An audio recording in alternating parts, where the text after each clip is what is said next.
What's going on, America? I'm the right-winged angel out of a Mac, and in this video, we got to talk about a father who went completely off after his 9-year-old son was asked about his gender identity by his pediatrician. That's right. It's not just going on in schools, y'all. You can't even take your kids to the doctor without them hearing this stuff. Let's check this out. I'm literally on fire right now. I just got off the phone with my wife, who took my 9 and 7-year-old boys to the doctor today to get physicals for tackle football and school next year and all that other. My 9-year-old son went in first, and the first thing this woman asks him is if he identifies as a boy, a girl, gender fluid, or non-binary. My son, he's never heard of any of that before. You've been dealing with him your whole life. He is clearly a boy's boy. So what are you, trying to plant a fucking seed? That's exactly what they're trying to do.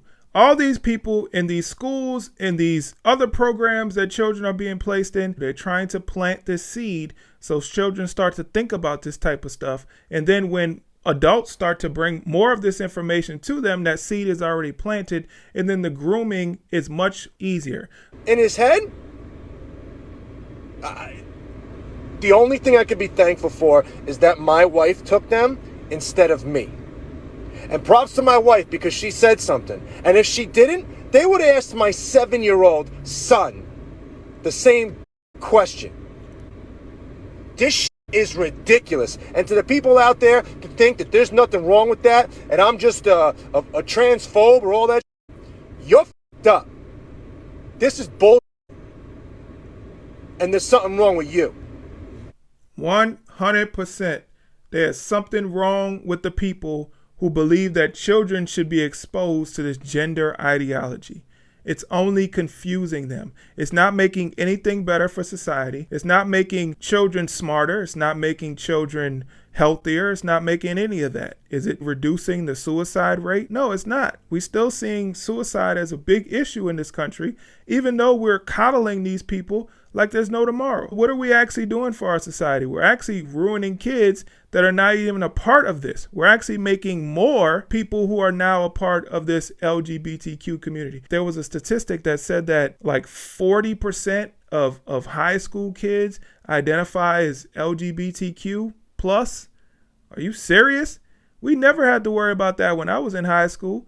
We may have had a few, boys that were like, but nothing to the degree that we're seeing today. I believe that kids who are outcasts, who are kind of nerds or just don't fit in, they found people that they can have some kind of community with. And that's exactly what's going on. If you're not one of the cool kids, then you could be a part of this LGBTQ group, and now you're seen as cool by a bunch of kids at the school. A lot of them have real issues that they're not even thinking about because they have found a new coping mechanism. They have found a new religion. This whole LGBTQ stuff is a religion, in my opinion. It has taken the place of Christianity in this country. It is a very, very powerful religion. It is a cult-like religion that once people are a part of it, it is hard for them to get out of it. Most of them don't even realize what's going on until it's too late. We see a lot of adults who transition when they were children, and then they grow up and it's like, I made a huge mistake.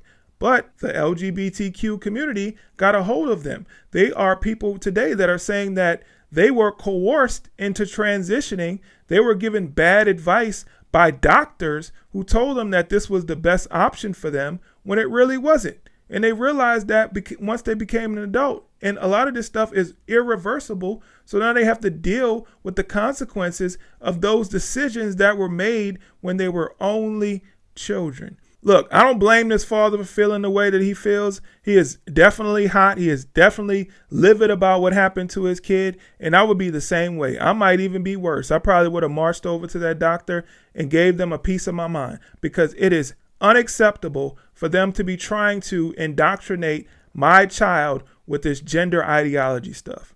It is unacceptable for them to try to plant this seed in their head that they can nurture later on, because this is going to be the first thing they do. And if you allow it, they're going to continue to push more and more. They're going to continue to inject this stuff into your child's head. So you have to be very vigilant and mindful of what's going on with your children. You can't bring them anywhere unless you know the people they're going to be around, unless you know that these people are not trying to indoctrinate your child. It's best that we create these databases where you get to know who your doctor supports politically or what kind of ideology your doctor supports, the doctor that's going to be taking care of your children or taking care of you. I think that's important today because we have a lot of people who they're so brainwashed by this liberal agenda that they'll try to get your children on board and they'll try to demonize you if they found out that you are a conservative. So it's best to not even deal with these people, to be honest with you. It's best that we have our own. If you know any conservative doctors in your area, then if you have any conservatives that you know that live in your area, you guys need to share that information with each other so you know who you're dealing with. Even with businesses, even going to the grocery store, if you have local mom and pops that you visit, if these people are Biden supporters, they're liberals and they're pushing this far left agenda, then don't do business with them. I don't care how long you've been doing business with them. It is best that we stick to our own people. And it's sad to say that, but the way that these people act and the demonic things that they're pushing, we don't need to do business with them. We don't need to associate with a lot of these people. Now you have some liberals who are kind of in the center. They don't agree with the far left ideology and the things that they're pushing. Those people are cool. I'm not talking about those people. I'm talking about these far left people, like at this doctor's office, who's trying to push gender ideology on children. We don't need to deal with these people. I hope this doctor gets reported. I hope they get their license revoked because this is unacceptable. You should not be doing this to children. Thank you so much for watching this video. Please hit the like button, share, comment, subscribe, all that good stuff. All right, catch you guys in the next video. I'm out. Peace.